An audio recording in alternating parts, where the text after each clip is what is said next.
All right. So, welcome to the Professor's Podcast.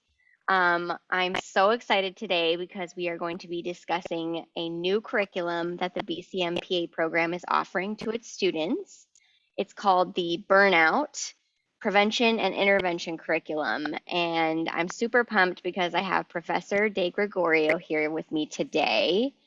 And she's amazing, and I'm so excited to get to interview. I've been wanting to for ages and ages. So let's just start with Professor De Gregorio. Can you tell us what interested you in this topic, and what made you decide to pursue this curriculum? Um, so I'll start with a pretty personal story for you guys. And it tells kind of why I think it's really important for us all. You have all been on your clinical rotations now, so you might be familiar with what it's like to try to get out of the med center in between the hours of 5 and 6. You're really tired because you've been at work all day long. For me, I'd been in surgery since 6:30 and running around and doing a lot of things, and probably had not drank any water and ate a protein bar for breakfast and lunch. Um, so I was starving, trying to leave the med center.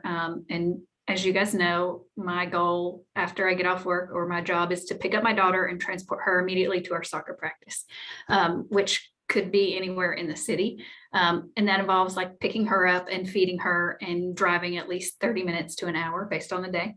And I'm desperate to get out of the med center. So I was driving down South Braeswood, which, if you guys know, kind of leads, there's a lot of traffic lights there, and people don't necessarily like to leave the intersections open because they want to be able to get through. So everybody kind of jams into the intersection. So if you're trying to get across, it's really hard. And for me, I was really upset about this and that people did that. So I decided the smartest thing for me to do on my way home this one day was to weave through all of the cars that had stopped in the intersection to show them how ridiculous they were being. So about halfway through this process, I realized that I was making some really terrible life decisions. And then I thought, oh my gosh, I'm in the car by myself. So if I get hit, okay, it's just me. But I could have made this terrible decision with like 3 kids I'm trying to drive the carpool in the backseat. So at that point, I realized you really are in a not a great place right now. If you're willing to take these chances because you're so stressed that you've been going for like 12 hours and you've got to get from point A to point B, and this is crazy and you have done some crazy things today. So that was when I decided I needed to look for a different kind of role or a new position. Which made me really sad because I love the patients that I work with. I worked with an incredible surgeon, but the demands on life and time were just not livable for me anymore, and creating some ridiculous driving and personal havoc in my life.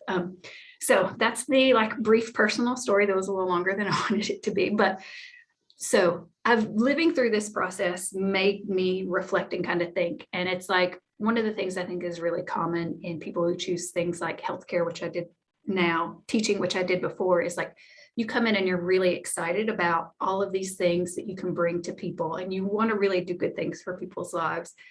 But as you go through, there are a lot of demands that are made on your time, and there are a lot of demands that are made on you physically and emotionally. And over time, you think less about all those gifts that you can give and more of the burden of care can really take its toll. And then you start to make crazy driving choices, but also a lot of other decisions, like you stop exercising, you stop doing a lot of things that are really important to you. And then that can lead you to make some decisions that are not that great. So that's why I really think this is an important thing for us to start as soon as we can to think about, because we've got to equip ourselves to function in this professional world, but also to be able to do things that are good for us and know that that translates into things that are good for all the people we take care of and work with. So that was my overall reason. Well, I love that you shared that. Thank you for sharing your personal connection to it. And so much of what you said resonated with me because I feel like I made a similar decision. Maybe all of our faculty have made that decision, about 5 or 6 years into practice. I just felt like all the reasons that I had gotten into medicine were flattened. Like I just didn't have it in me anymore. And I didn't even have a really complicated personal life at the time. I didn't have children or anything like that. I just had this job, and it started to feel like a job instead of a calling. And I switched into teaching, and I've loved teaching. But what you say is so true. No matter what job you're in, there's going to be this push to always be doing, and more, more, more, more, more. But I think this is particularly bad in healthcare. And so I'm glad that we're talking to students about it as well. We're talking to you guys about it as well, our audience. Part of my experience brought me into lifestyle medicine. You guys know I'm really interested in lifestyle medicine. So I was really interested in like, how do we individually take care of ourselves and take care of our health with our habits and our behaviors? I've explored that for 5 or 6 years. And then very recently, the accreditation body that's responsible for our programs, the ARC-PA, also mandated that we start having this type of curriculum. So we were forced into this, but I think we would have done it anyway because we feel really passionately about it. And I'm excited that I got to work with Professor De Gregorio and that we're able to bring this conversation to you guys. So I guess that brings me to asking you, Professor De Gregorio, what is the purpose of this curriculum? So I think the purpose has to serve kind of many points. We have to think about what do we know about burnout? How do we think about it? What goes into it? Like what attitudes, what mindsets, and then how do we equip ourselves to see it and then make changes or act on it? And it's not just about ourselves, but also, we work in a team environment. So how do our colleagues and our peers deal with it? How does that affect us as a team? And then another piece is the big picture. We can think about how different factors of education can relate into burnout, but then also when you go into practice, some of you will go into offices or big hospital systems, and you have to think about how the hospital system, how your team in that system all can suffer from burnout, how it can affect everything, and then how can you advocate for yourself so that you can make these changes and live a more balanced, equitable life. Yeah, I think we both agreed it was really, and I'm glad you brought this up, it was really important for us to move beyond just like your ability to meditate and do yoga and move into the space of like how does the context, how does our our economy, our political, our social context, and then the context of the organizations we work in impact our burnout or our ability to prevent burnout. I know we both wanted students to really, you guys to have a toolkit as you move into being a professional, because burnout is so prevalent in healthcare professionals.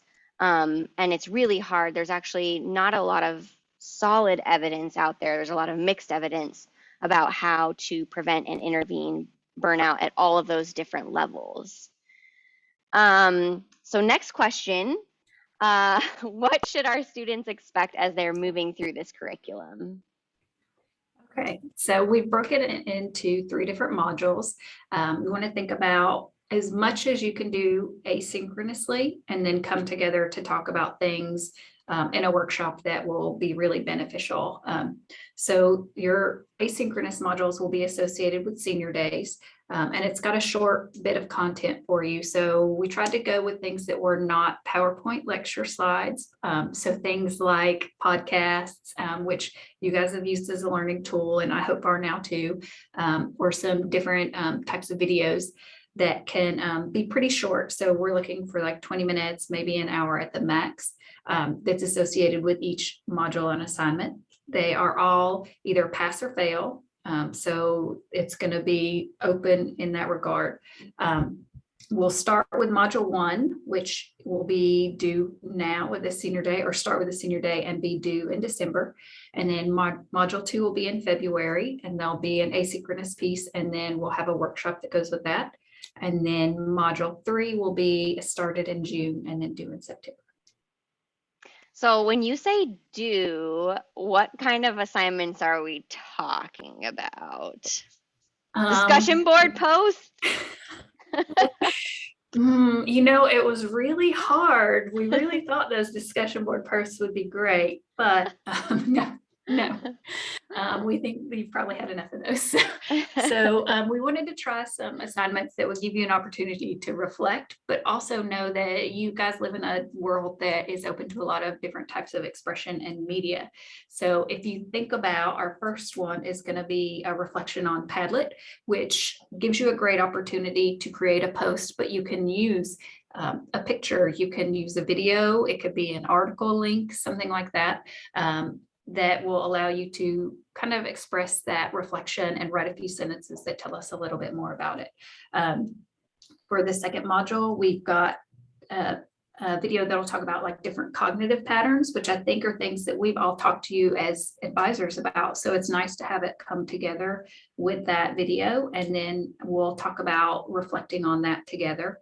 And for the last one, which is the great big one where everything comes together, is a chance for you guys to create something that pulls from some evidence that can combat burnout and look at different areas that you would want to focus that information on. Go ahead. I was just going to say, it still sounds like kind of a lot. I mean, I know we're both aware, like our students are juggling a lot. They're basically working professionals that are not getting paid. And I know they already have a lot of assignments with other courses. How are they going to be able to keep track of all this? So perfect. We are using Blackboard for a lot of great things to help keep us in track and online. So you guys should get some reminders through Blackboard, and hopefully everything's broken down into smaller snippets so that it's not such a burden on your time, and gives you really good information that can be applicable even now as a student, and hopefully transfer in as when you practice. Yeah, I think we were both really focused on not creating burnout with our burnout curriculum. That's our goal. That's our goal. Yeah. So where should students go to get started?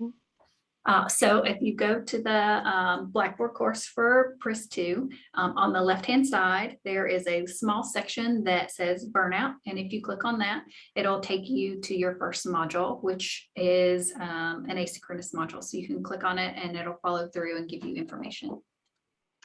Is there anything else that students should be aware of as they are starting to engage with this curriculum? One important piece is we want your feedback. So we have some surveys that will come up throughout the different modules. There is one that you'll take beforehand that will talk about your confidence in this area. And that is a piece that is required for evaluation. You'll get another survey too, that you should get around December, and we'll have a few surveys that are similar to that throughout. And that is to help us see what your personal experience of burnout is. So it'll give us an opportunity to reflect on how you experience the curriculum, but as a whole, as a didactic and clinical student, and also some reflection on your experience with this specific curriculum. Well, I am very excited to hear more about this and to hear y'all's feedback about it and just see how it goes. And Professor De Gregorio, where can we find you if we have questions or concerns? On the Insta, on the TikTok? If anybody's tried to find me on the Insta, they know it's not really me that's posting under my name. Oh, no. I had to get it so that I could see what it would be like for my daughter to get it. But you can definitely find me in my email, and you guys all have my number too, so you can text or call me. All right. And as always, you guys know where to find me as well. So this has been another episode of the Professor's Podcast. Thank you so much, Professor De Gregorio, for joining us. And you guys should join us next week. We're going to talk about whether we should allow Professor Trelawney to teach us divination or not. So have a good day, and we'll see you soon.